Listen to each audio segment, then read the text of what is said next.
नमस्कार, स्वागत है आपका और मैं हूं आपके साथ लता। बड़ी खबर आपको बता रहे हैं। जी हां, हरियाणा में टिकैत गैंग पर हुए एक्शन से बौखलाए संजय राउत। अब संजय राउत ने उपद्रवी किसानों पर लाठीचार्ज की तालिबानी सोच से की तुलना। जी हां, और बयान देते हुए कहा कि किसानों पर लाठीचार्ज तालिबानी मानसिकता से कम नहीं। तो वहीं संजय राउत के बयानों का बीजेपी ने भी दिखाया शिवसेना सांसद को करारा आईना।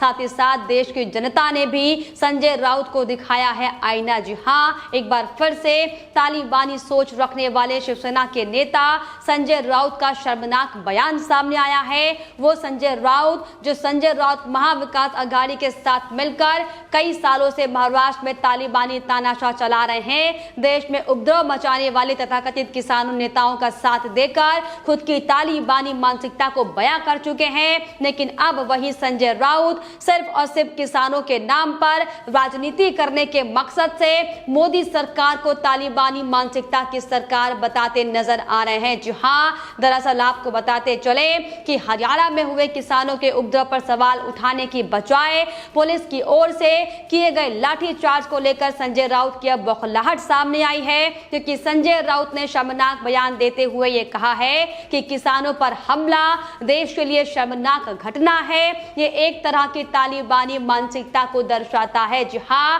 उन्होंने ये भी कहा कि ये सरकार कैसे कह सकती है कि ये गरीबों के लिए है और किसानों के लिए है। ये सरकार तो किसानों के मन की बात भी नहीं सुन सकती। तो साफ तौर पर संजय राउत की साफ तौर पर शर्मनाक बयान सामने आया है। उनकी बौखलाहट साफ तौर पर ये सामने आई है, क्योंकि जिस तरीके से लगातार महाविकास अघाड़ी सरकार के एक के बाद एक खुलासे लगातार आए दिन लगातार महाराष्ट्र में हो रहे हैं, दरअसल ये उसी का नतीजा है कि अब संजय राउत भी राकेश टिकैत की तरह ही राकेश टिकैत की भाषा बोलते हुए दिखाई पड़ रहे हैं। क्योंकि यही संजय राउत तमाम मामलों में हमेशा चुप्पी साधे बैठते हैं। जब लगातार महाराष्ट्र में तालिबानी रवैया दिखाते हुए साधु और संतों की हत्या कर दी जाती है, पीट पीट कर उन्हें मारा जाता है, लेकिन संजय राउत इस पर कोई बयान नहीं देते।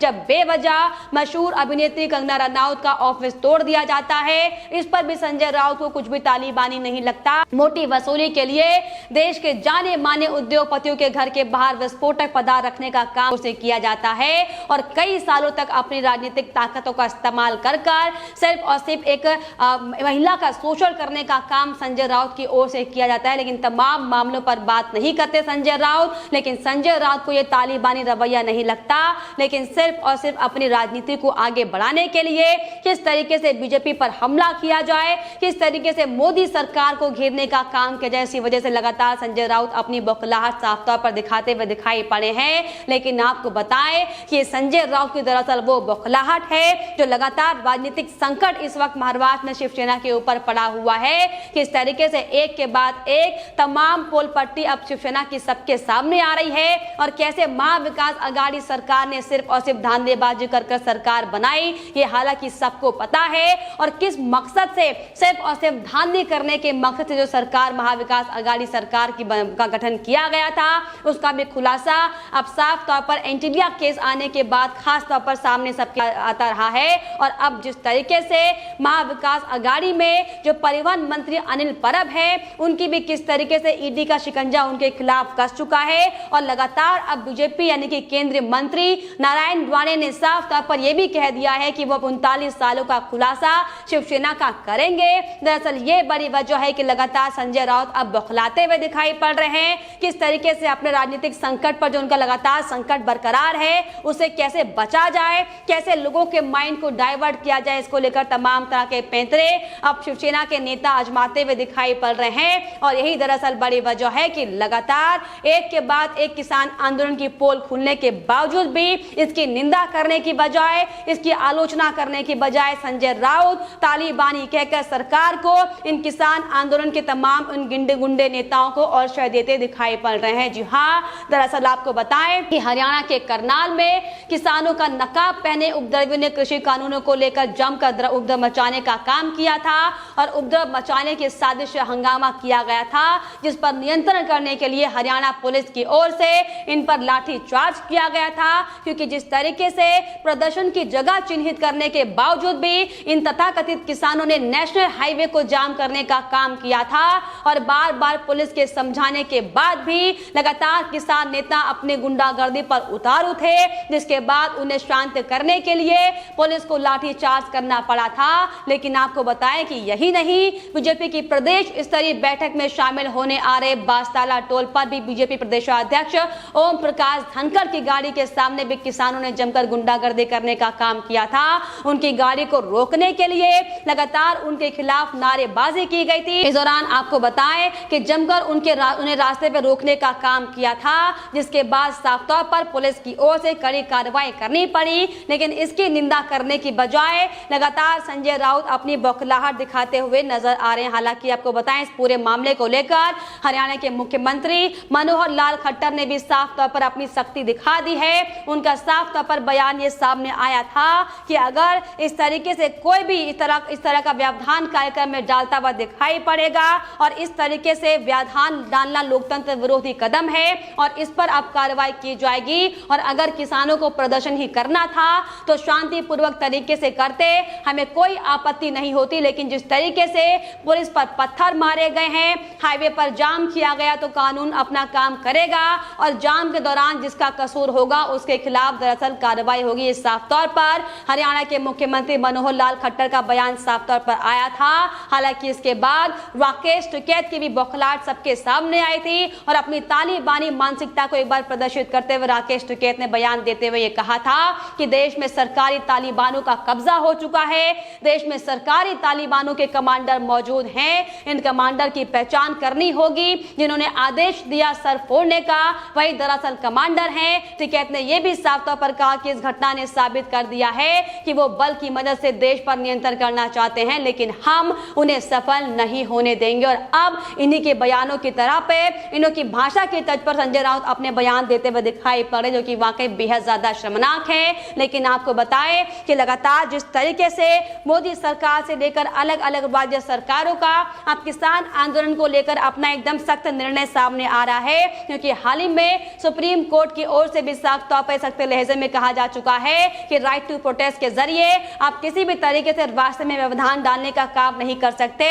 आप आम जनता को परेशान करने का काम नहीं कर सकते, जिसको लेकर सुप्रीम कोर्ट की ओर से अलग अलग राज्य सरकारों को भी ये सख्त निर्देश दिए गए थे कि वो अपने हिसाब से अब इस आंदोलन को खत्म करने का काम करें और इस समस्या का समाधान निकालने की कोशिश की जाए। उसी के तर्ज पर अब लगातार हरियाणा सरकार से लेकर उत्तर प्रदेश सरकार इस पूरे मामले को लेकर सख्त नजर दिखाई पड़ रही है और इसीलिए अब हरियाणा सरकार की ओर से बिना वजह हुड़दंग बनाने वाले इन उपद्रवियों पर के खिलाफ कार्रवाई की गई थी, जिसको लेकर इसकी निंदा करने के बजाय, इन तमाम मसलों को रोकने की बजाय राकेश टिकैत से लेकर अब इनके प्रिय नेता संजय राउत भी बौखलाते हुए दिखाई पड़े। लेकिन आपको बताएं कि इस फेरिस्त में सिर्फ संजय राउत ही शामिल नहीं है, क्योंकि लगातार शुरुआती दिनों से कांग्रेस पार्टी भी लगातार किसान आंदोलन की आड़ में अपनी राजनीति चमकाने का काम कर चुकी है और अब इसी कड़ी में कांग्रेस की ओर से भी साफ तौर पर शर्मनाक बयान सामने आए हैं। और इसी कड़ी में राहुल गांधी से लेकर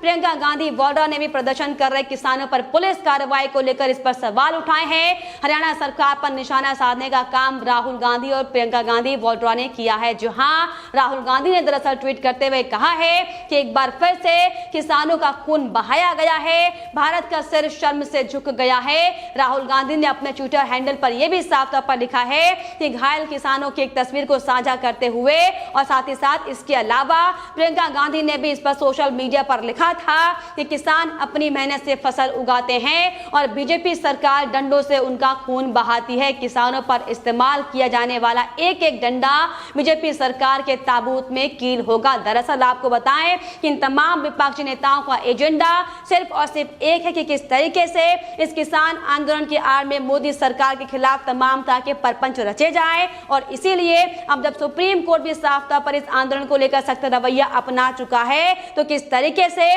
मोदी सरकार की को खराब किया जाए, किस तरीके से लगातार ये जो गुंडे किसान अलग अलग बॉर्डर पर दिल्ली के बैठे हुए हैं, कैसे उन किसानों को एक भगवान और अन्नदाता के रूप में सबके सामने पेश किया जाए, इसको लेकर लगातार तमाम विपक्षी नेता मेहनत करते हुए दिखाई पड़ रहे हैं। लेकिन लेकिन आपको बताएं अब जो बयान संजय राउत का साफ तौर पर सामने आया है, इस बयान को लेकर संजय राउत सोशल मीडिया पर आप लोगों के निशाने पर आते हुए दिखाई पड़ रहे हैं। लोग जमकर संजय राउत के खिलाफ तमाम तरह की टिप्पणी करते हुए दिखाई पड़े हैं। जी हां, लोगों का साफ तौर पर यह कहना है कि ये वही संजय राउत और उनके नेता हैं जो खुद क्या करते हैं, जब इसके कार्यकर्ता लोगों को मारते पीटते हैं, उनके बाल तक महाराष्ट्र में काट दिए जाते हैं और तब आखिर इंसानियत इनकी कहां जाती है। तो इसके अलावा लोगों ने यह भी साफ तौर पर सवाल उठाते हुए कहा है कि जब साधु की हत्या हो रही थी तो आखिर क्यों उनको न्याय अब तक नहीं मिला, इस पर संजय राउत क्यों नहीं बयानबाजी करते।